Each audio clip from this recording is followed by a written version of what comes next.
Keep calm and keep quiet. We're about to start one house here. Please calm yourself down and keep quiet, please.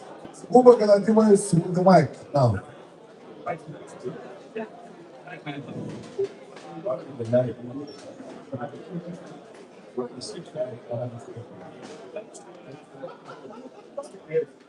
Since we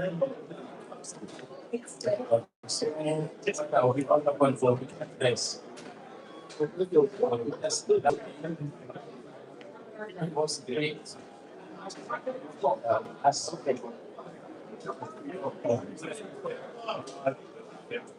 I'm sorry. You need to be just working. Yeah, just showing here.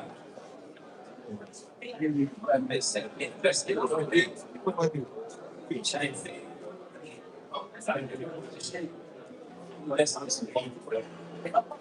that is positioning electoral victory and national. Ladies and gentlemen, aspirants, platform, the NDC. I want to start this topic by asking first.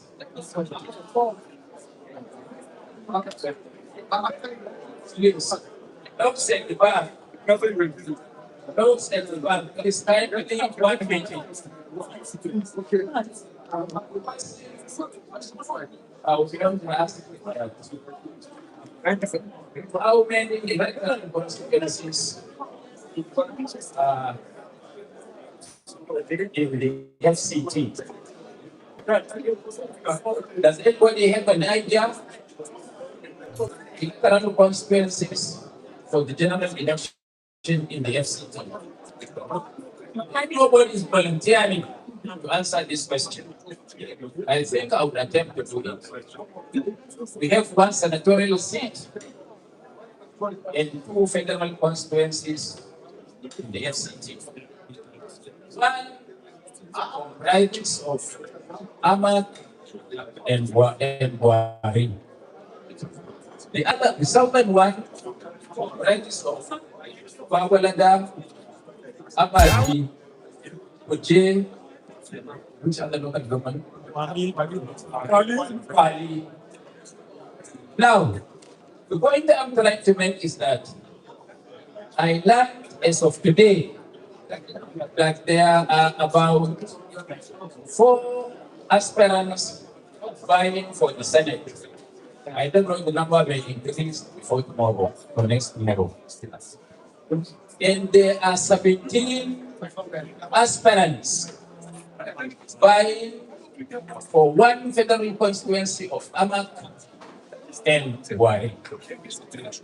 Now, the question is, how many is NDC allowed to fill in Amak Wari federal constituency?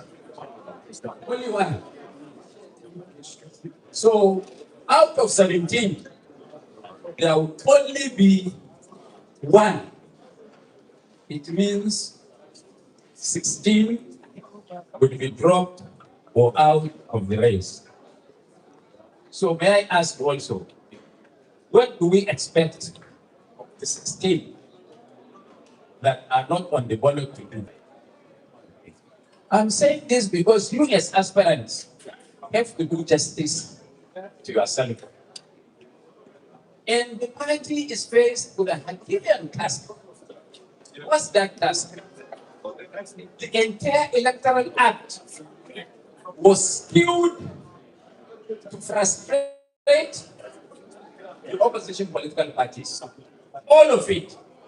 In fact, I dare say that the government of APC and the government of President Bola Ahmed Tinubu, a committee, long time before the bill was taken to the National Assembly, to fashion an electoral act that would only be to the advantage of the NDC. That was what they had done. And proved simply here by saying that by the time the National Assembly deliberated and finalized on the draft electoral bill, within an hour, the president was reading the bill. Did he study that bill? So it means they have already a prepared bill before him. He was only waiting for what the National Assembly will do and he will assign. Now, what were the contents of that bill? One of them, which concerns this summit, is that you can only generate candidates through two ways. That is, through consensus or through direct primaries. And I'm in a position to talk on this because I am a victim. Maybe before I finish, I will launch in Paris and come out,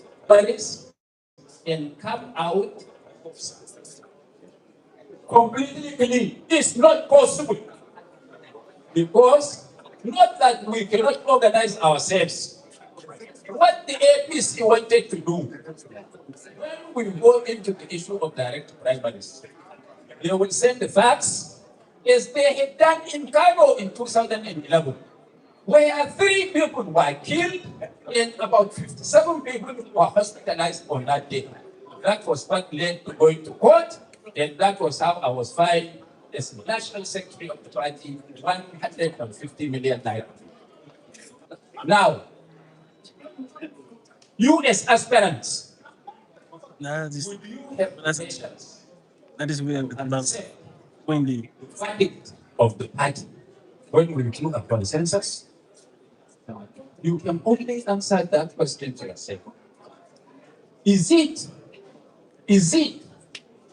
good for the country, for us to accept the position of the party such that the party becomes on a ballot and represented by a candidate, or we go to court and start wahala among ourselves and the party ends up without a candidate? Now, I also know as a fact that a lot of you seated here were also sponsored by the APC or some other activities.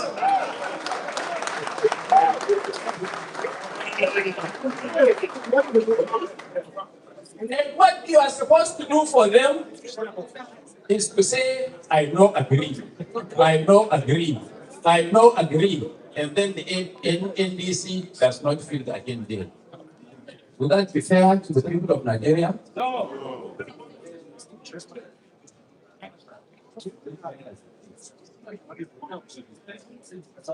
You see this card?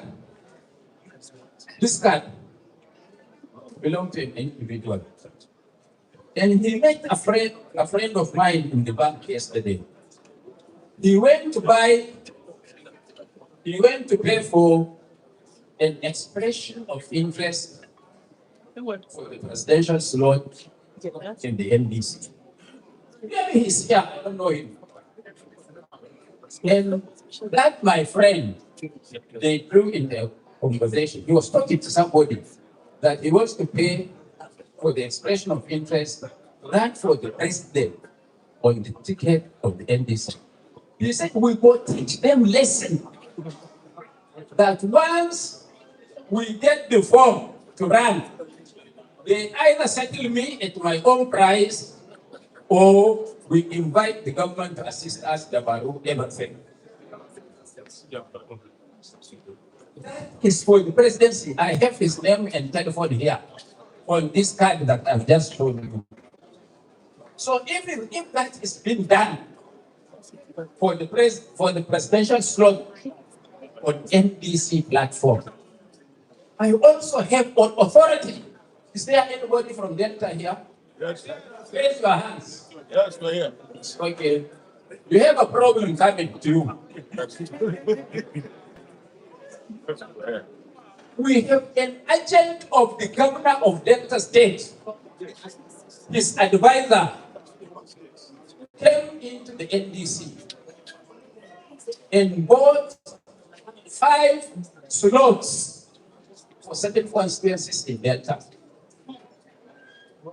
Do you remember Delta in the 2023 election? Over 100 billion naira of Delta's people's money was spent on campaign. So now, maybe there are certain key constituencies that they want to buy expression of interest and nomination forms for, such that either no candidate emerges from those constituencies, or that they spend a lot of money in order to emerge candidates and just go home and sleep, such that we lose those constituencies. If we have this evidence for the presidential slot, and we have this evidence from Delta, what guarantee do we have that that is not also happening in other states of the population? So, you may ask, why is this man talking about all this?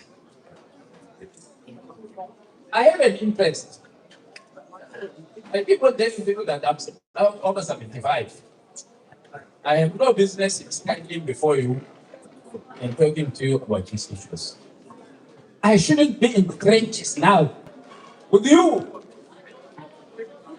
But I have children, I have grandchildren, and if there are not enough foot soldiers with knowledge to fight what is bad, maybe some of us who are born must take the AK and fight for the way for a better Nigeria. Now, having had this, I said there are 17 aspirants in the Federal House of Representatives in Amako and Wari. Only one man will carry the flag of the NDC during the elections. I want to plead with you, all of you.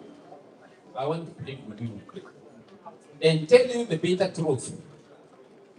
This party, if there are officers of this party, they should know that they cannot afford to do direct primaries. It's not possible.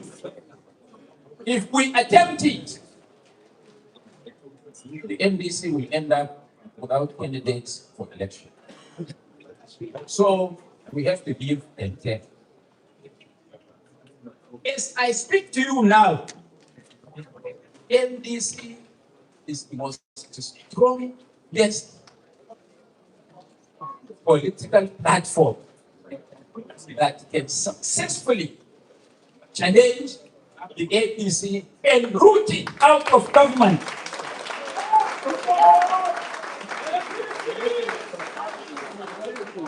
So all of us promise ourselves that it's not an issue of either it is me or nobody. The party cannot afford to do primaries because they will send the people to the Baru everything that we end up. So it is better for us to maintain unity, to maintain loyalty to the party and to the decision of the elders of this party or the greatest stakeholders of all our constituencies.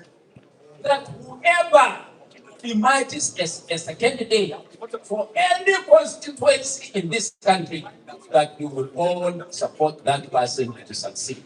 Are you with me? Are you with me? Are you ready to make sacrifice? Unless you do that, or unless you are not being sent by the APC, then it means we are on the right steps. But I know that if we are sent by the NDC to go and say, no, I don't believe. There is nothing we can do to persuade you if you don't get what you want to be fighting on it. Because I have been in this business for the last 48 years. From 1978 to date, I'm doing the same thing. National Youth Leader of the MPL, National Financial Secretary of the NDC, National Secretary of the Congress for Progressive Change. I should know.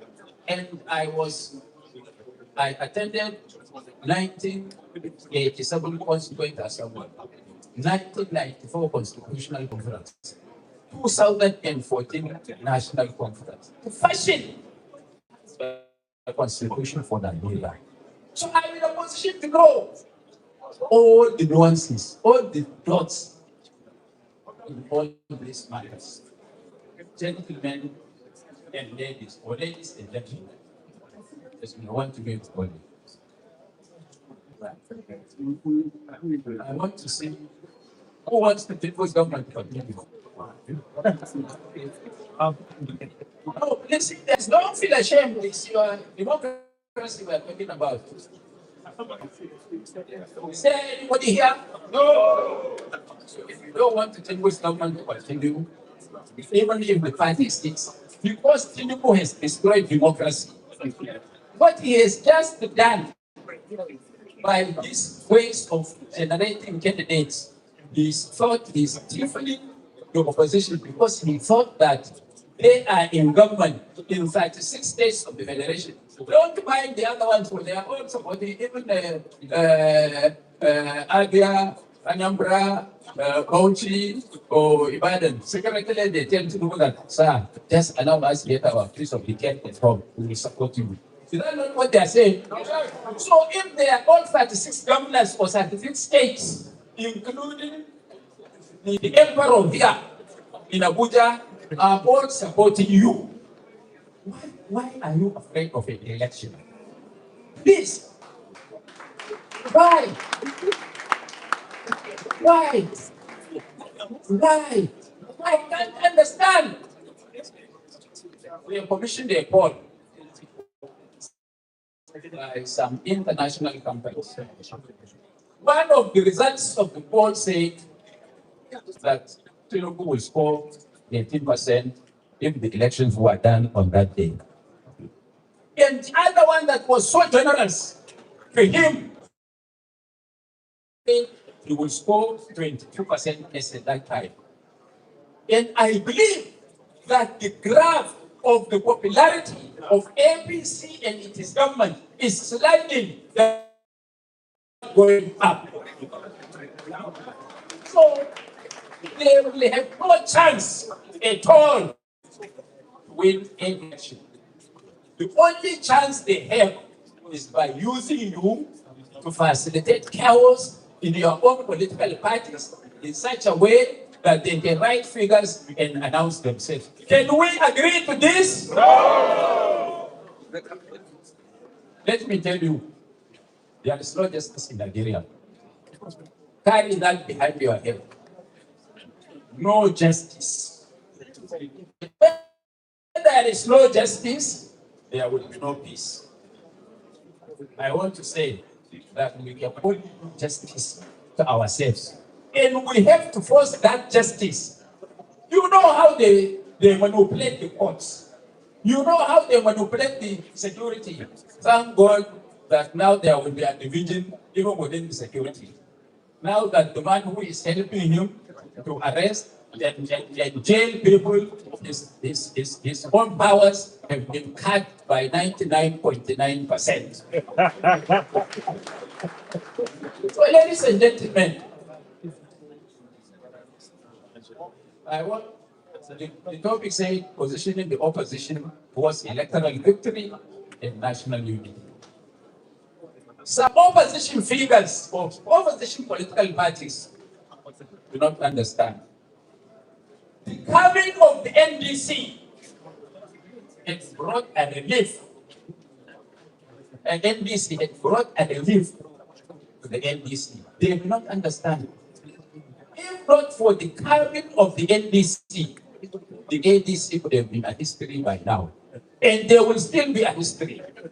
But the message I want to pass to them is that we are not each other's enemy in the opposition.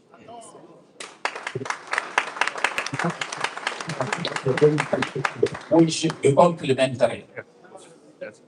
And that we should be in a position that 1 week or 2 days election, that the opposition parties should look at themselves honestly in the mirror and say, no, Tinubu must go. Tinubu must go. And that Mr. A or Party B is in a better position to win this election. Let's all come together and throw the APC government out of the window.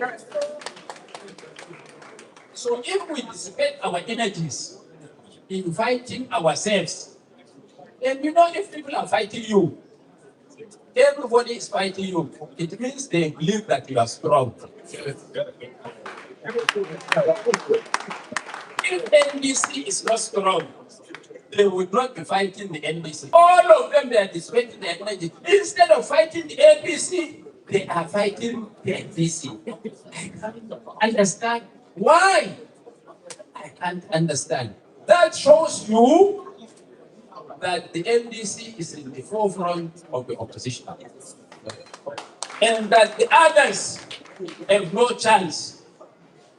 And that people should know that the judiciary is still holding the sword of the battle on the heads of other political parties.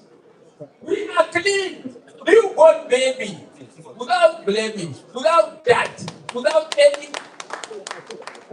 That is why we are the only political party that even without saying anything, we have settled for who will carry our banner at the highest level during the 2027 election. We should hang on to this.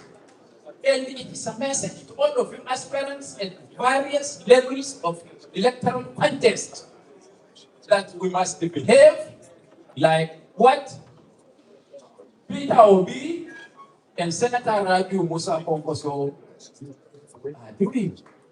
They can agree to work with each other and accept idiots like this postcard I showed you come to destabilize us. We would have a seamless convention where in a place like this room, we will declare our president and vice presidential candidate, and on the 1st of June, we will be on the campaign trail.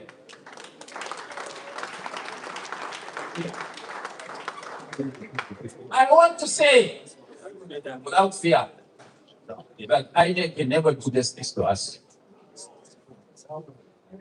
Maybe other commission members of INEC, definitely Professor Ogupitan, that I thought was taken to make Okija Shrine to swear that they will declare Tinubu, can never do justice to you and me.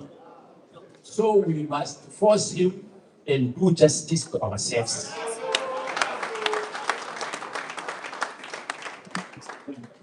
It's the only way. You know one thing. Me when they talk big here, I'm afraid to die. Before I'm not afraid. But now at this age, people say, "My master, how many months or years remain for me?" So if anybody knows that if he cheats or if he does injustice, he will have something to lose. He will be careful in doing what he wants to do. So, ladies and gentlemen, the only thing that can stop this movement from forming the next government, it is only ourselves, members of the NDC, that can stop ourselves. It is better that all the 17 federal aspirants in Amagwari among themselves, they produce one person. And all of us work for the victory of this party. And we have Peter Obi and Kwankwaso as president and vice president. All things will be taken care of by the federal government of Nigeria. So why do we lose all? All they can give you is a breakfast ticket. Once you finish what they want you to do, by lunch, they will off their phones and you will never see them until 4 years. Those guys there. So we have to be careful in people instigating us to fight our party. Ladies and gentlemen, this I've said much. There is a professor waiting to go. May I go night school? I thank God that the organizers wanted me to speak fast. Because if you are now a professor to speak, you will not listen to me. I have given some messages which ought to be registered in the minds of all our aspirants. The task ahead is not small. And I tell you that INEC cannot do justice to us. Unity of purpose within the NDC is where to go. And I can tell you why INEC cannot do justice. You know, the official campaigns are supposed to start October. Official campaign according to the Electoral Act. But APC had been campaigning since the second day Bola Tinubu became president. And nobody in INEC has got the liver to tell him that it is not campaign period. So, what is good for the goose is also good for the government. We should also start. Why I don't want us to start early is that the opposition does not run a marathon race because you will get tired before the day comes. So you do 100-meter sprint. Once you start, you have the energy to finish up. That's what we were delaying. But now that by the 30th of this month, we will have all our candidates in place, it is between us and them. Thank you very much.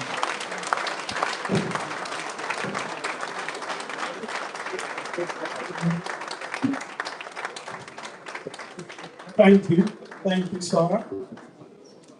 Remember, we are also going to have shortly Dr. Sam Amagi, a policy strategist, a law and governance expert, and director of Abuja School of Social and Political Thoughts.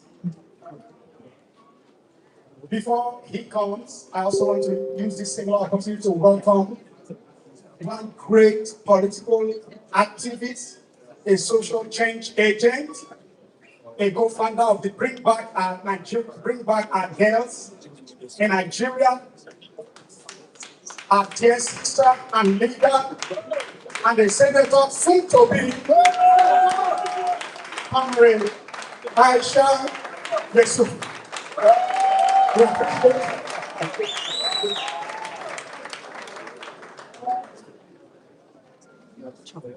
Also, in another 20 minutes, just before our professor and our Dr. Sam Amadi comes on the podium, all of us are not stakeholders, aspirants, leaders of thoughts, party members, that listen to this fantastic training session of our great leader, Engineer Abubakar Adima. You will have some questions because for the next 20 minutes, there will be interactive sessions. You want to know more about what he has been talking about. So the interactive session floor is open. You want to ask questions? Yes. For the next 20 minutes. If you pass 20 minutes, you don't stop. Okay, people's hands are up. Okay, sir, you introduce yourself.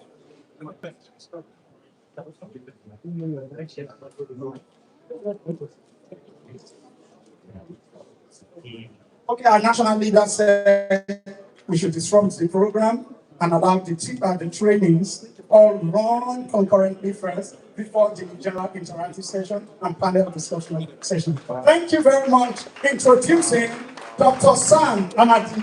Thank you, sir.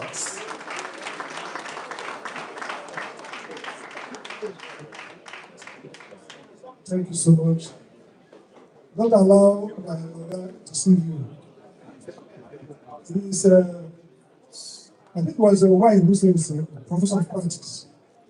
So this is the professor of politics. So I don't know about us for the public for government. I think I've gone for long. He has been very consistent. You can see how he looks very lean and fit and trim. That's how he looks. Very consistent, just like Tanko is. Thank you so much.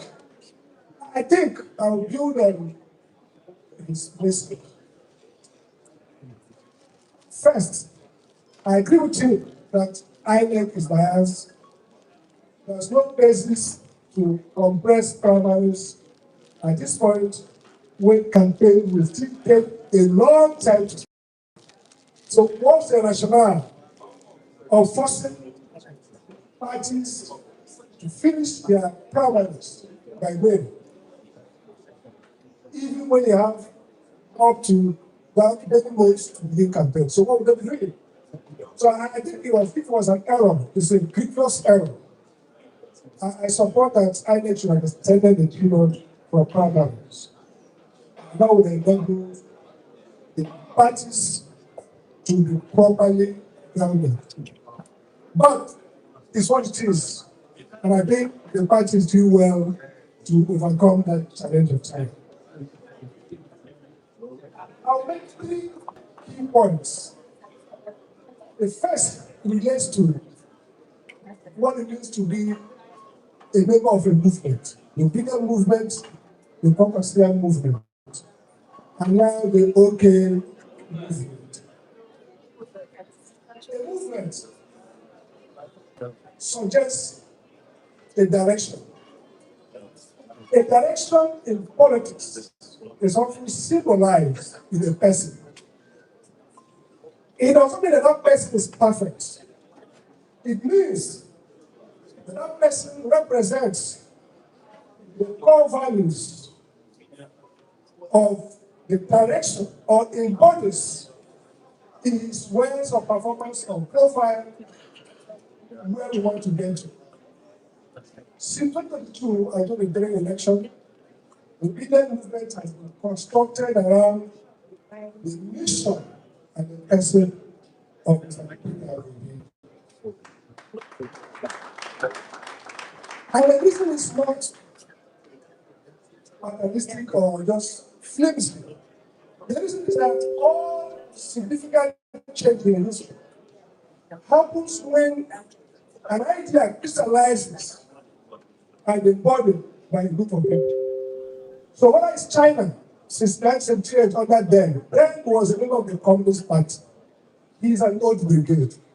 But when Mao died, and the Gang of Four moved briefly, Deng took over. But Deng was a man, even though he's on the old order, his heartbeat is for the new order. He had an idea of structural and systematic disruption. And that's why China made the call. So some of us who identify Mr. Peter as a rallying point or the anchor, and I'll come to Dr. Senator Rabbi Post later. It's because even though he belongs to the political ambition, the government twice, so obviously it's not as like you or you. But we rarely see that he is the one whose pedigree can help us disrupt and reconstruct. Why I'm saying this, therefore, is that building on what Banga said, a member of a movement is planted. And what I mean is that your first commitment is to achieve the cardinal mission of the movement. In this case, to get this team elected. Is that clear? You are not a good member of the movement if your primary objective is to get yourself elected. It's a movement. It's a vision of Nigeria. And all this, in Japan, in Korea, with Japan, people came around, ran around him, and they knew that if he gets there, he will change the country. That's how it works. That's how for this work, and that's how it will work. So my first message is that if you want to win and achieve a vision, first, be very clear. The first central mission is to elect these people, these two, into office. Then the second mission is perhaps to get yourself elected together with them. You will be failing if you succeed in B and miss in A. You will fail. The movement succeeds when the people who symbolize them are elected.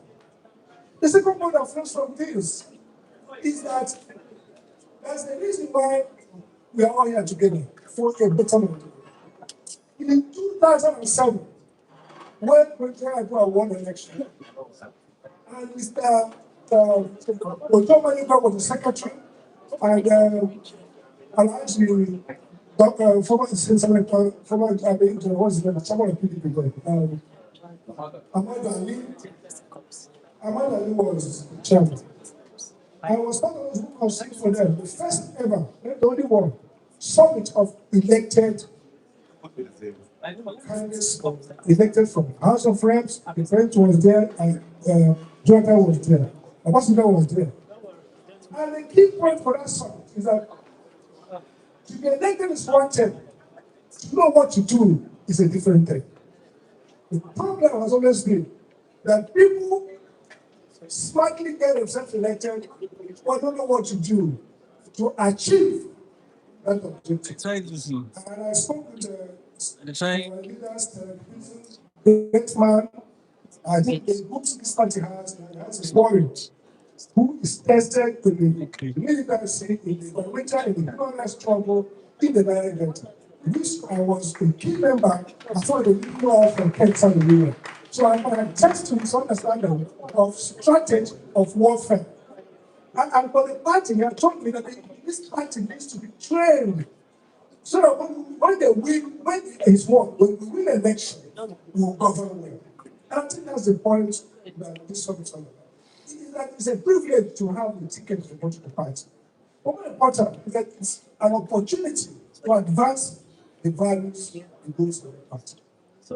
We should learn from history. The collapse of PDP, so to say, is not because it's made up of violence and demons. It was because the party was carried away by the euphoria of his power. And they forget that there's a fundamental compact to the Nigerian people that ultimately the people will judge whether the party has delivered for them. I remember how I struggled after PDP lost election in 2015. I told them, everybody, I said, start rebuilding, reconnect back to the people. Today, they are still in the post of power and office, and the disarray continues. Because there is opportunity of that failure to rebuild and recreate commitment back to the people.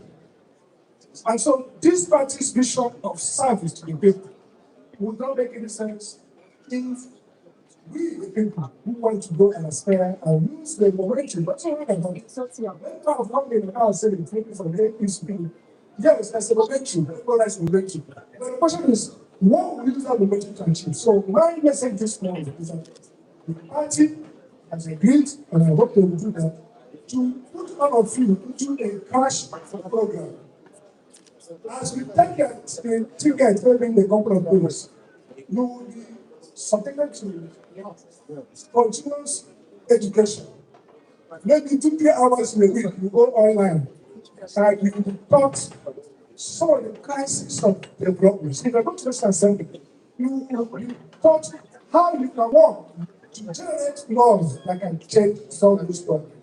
The leaders assured me that leaders will play a role to help prepare the curriculum to make sure that before you win the election, you are not much more updated. You are all smart people with PhDs and some of them are professors engineers. But then there will be some training so that not just ruling, the NDC will achieve the mission of saving this country. And never, let's not forget, Nigerian voters are always flexible. They come around.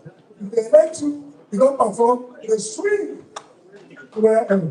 So none of us have a privilege of continuous anointing to be in office. Every anointing expires 4 years. If you fail, the anointing is disappear. I look for somebody else to anoint. You're not carrying an eternal anointing. You fail, the Spirit will leave you. The final point I would like to make is this: politics is the art of the possible. What that means is not the science of the possible. What is possible is that empirically established. In 2023, I was not going for governor. Kwankwaso was here. When he treats me, he treated me. He said, "Oh, Oga said, please step down." I said, "Are you sure I said this?" He said, "Yes." I tried to call Oga before I was going to. But because I got when I started the national conscious party, he was one of the leaders and he took over and said, "Thank you, my government." This guy will not win. He doesn't have the capacity. He doesn't occupy himself. All this so-called capacity, bring in Nigeria, there has only so security. You can't even come and jail the military. Everything I said was true. But I said, if you say, "Okay, I will," they failed. Now, why is that so? You see, leadership control loyalty. Many of you will be asked to make the step down from another person. I will encourage you to step down. Elections 4 years is not a vanity. Biden has been a senator for 40-something years. But he was vice president to a young boy who has been a senator for less than 4 years. I accepted to be vice president.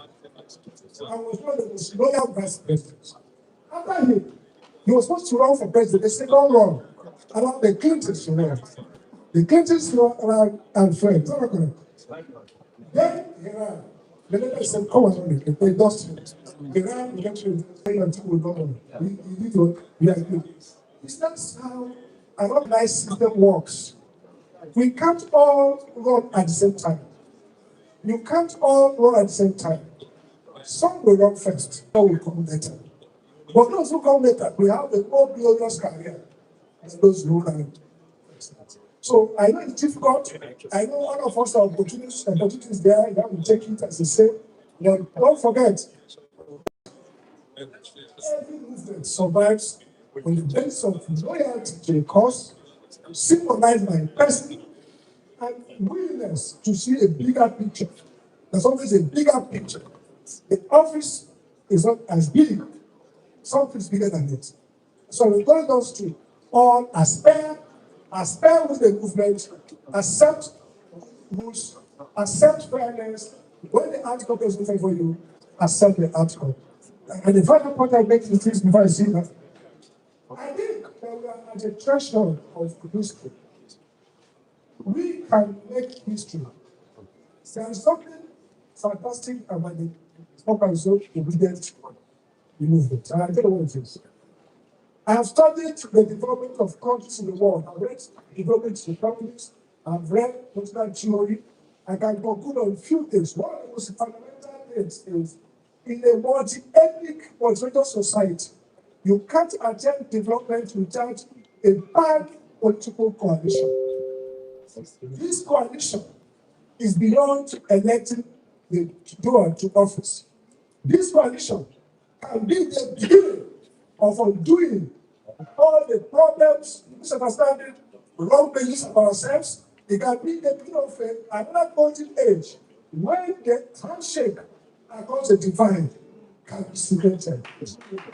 May we not lose this opportunity. I'm happy to see people like this in the purpose here. There should be intermarriage. There should be ministry. We can be one.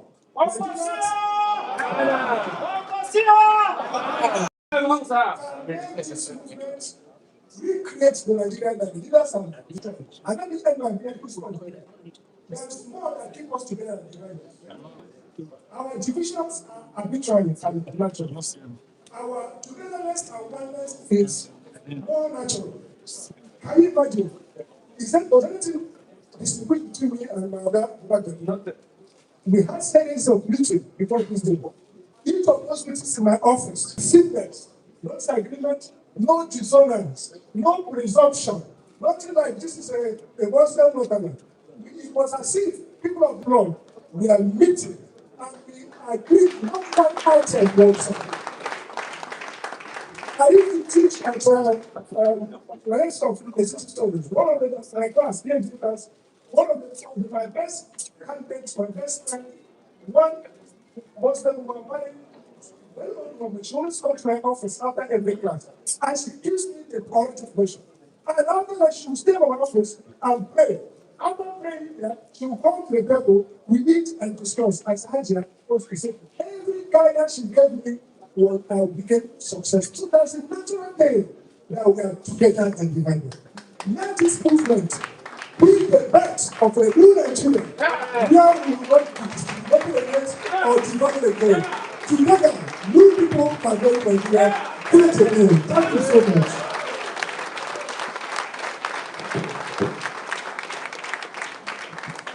Thank you, sir. You can tell when you see a man that is cerebral. Oh, yeah. You can see smooth delivery.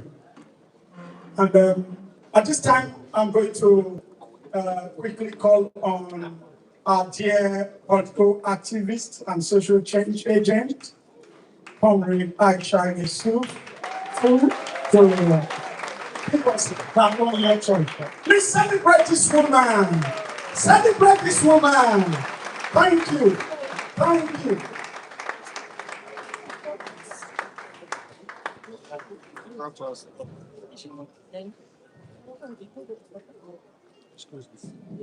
Are we still in the morning or is it afternoon? Good. Good. Okay, good afternoon. Good afternoon, everyone. Good afternoon, everyone. I don't know whether there was any protocol that was established, but since I'm entering the political space, I think I need to start recognizing those protocols, right? So let me stand on existing protocols. Even if they say it's a Nigerian English, it's not something, that's universally accepted. But just to say to everyone, I've been given a topic that I really don't know why they give me that topic. Maybe there's a reason by the time I'm through with it. But so I should talk about leadership quality and also loyalty. Let me start with quality. We always hear about the 3 C's: competence, character, and what? Capacity. At the end of the day, one of the things that we all here have to ask ourselves, and I'm glad, Professor Amadi, because Dr. Amadi, that's why you prefer, right? Yes. Has, talked about some of them in terms of the fact, how do we look at ourselves? And what do we see? It is one thing to have an opportunity to run for office. It's also another thing to be prepared to run for office. We must be better than the people that we want to change or remove or whatever the term is. At every time, it's not just about the passion. It's also about what is it that you're bringing to the table for this country, that at the end of the day, the country will be better off just because you were there. I always say that I hold myself to higher standards than I hold anybody. If I'm going to hold you to 10%, I'm going to do 100. And if I'm holding you to 100%, if I'm not doing 1,000%, then it's not worth it. And I think every one of us, those are the questions we must ask ourselves. There are moments in someone's life that you sit down, not in the outside, not where anybody is, but you're alone with yourself. And you say to yourself, am I able? One of the things that I see a lot of us miss is how people centric. Service. I'm glad the slogan of our party is what? Service. If you're not serving the people, what are you doing? Service is not about being performative. It is about you alone with that man who is a security man and you're going past and you're treating him like a human being. That's you serving that person. It's not about you lording it over. Oh, I occupy this place. Oh, I'm this weak. Do you know who I am? No, I don't know who you are. Did your parents tell you who you are? Do you know this or do you know that? No. When people see you, what do they take away? How do you make them feel? That's what service is all about. And if you've not imbibed that particular quality, then I think it's important for that to be the beginning of how you say to yourself, how do I serve? And I know I will come to loyalty. I see a lot of people who have this respect to office, respect to position, respect to authority, but they never respect people who are lower than them. I always say to people, you see that gate man, eh? Or whatever, security personnel, or whatever it is, I will tell him good morning, sir, a million times. The one that is sitting at the top and feeling this thing, probably wouldn't. You're going to fight someone else, tell people, I don't fight people, anybody they don't need. I'll fight you, you day up. That one that you see as untouchable. But you see what a lot of us do, a lot of people do, they oppress. The same person that will not have the guts or the temerity to stand and talk to the people who are above there, they oppress the people below just because they have the power. That's not leadership quality. Empathy is a quality that every one of us must imbibe. And I've always said, is someone's phone ringing? And I always say, if you cannot have empathy, what then do you have? Unfortunately for us in this country, empathy has become something that is extremely expensive. Oh, that's your seat. People don't feel it. Something has happened. Oh, now then. You know the phrase I hate most in Nigeria? Is when I hear people say, I never thought Nigeria would happen to me. It's just one thing, lack of empathy. Because when it happened to another person, you should take it as that's something that has happened to you. And you will stand and speak up and be there and not just wait it until it happens to you before you put up your mouth and say something. And as a leader, if you don't have empathy, you have nothing. Because it is through empathy that you will feel the pains of others and you will want to lift them. It's not enough that you can buy solar, gen, everything and have 24/7 electricity. As long as your neighbor does not have 24/7 electricity, we all don't have 24/7 electricity. As long as your neighbor cannot feed, we all cannot feed. As long as there are children outside who cannot attend school, all our children are not in schools. And one of the greatest injustices in this country is that access to good quality education is dependent on the economic status of one's family. If you're rich, if your parents are rich, you will have good quality education. If your parents are not rich, you will not have good quality education. No matter how brilliant you are, I have a sister who teaches in government school. I'm not going to mention the name of the state. And every day she cries. You find children who are students, rather, they are not students, who are in SS1, SS2. They cannot read simple sentence. She has had to sometimes, she starts from the beginning, she leaves the curriculum and she takes them from the beginning. So how do you do that to citizens? Primary and secondary education is for the benefit of the nation. That is why you must provide free, good quality primary and secondary education. Because when a nation is educated, then the country can have, can have development. Even the politics, I always say that democracy without education is a disaster. Because a professor of politics or of law will vote, and someone who has never been to school, has never been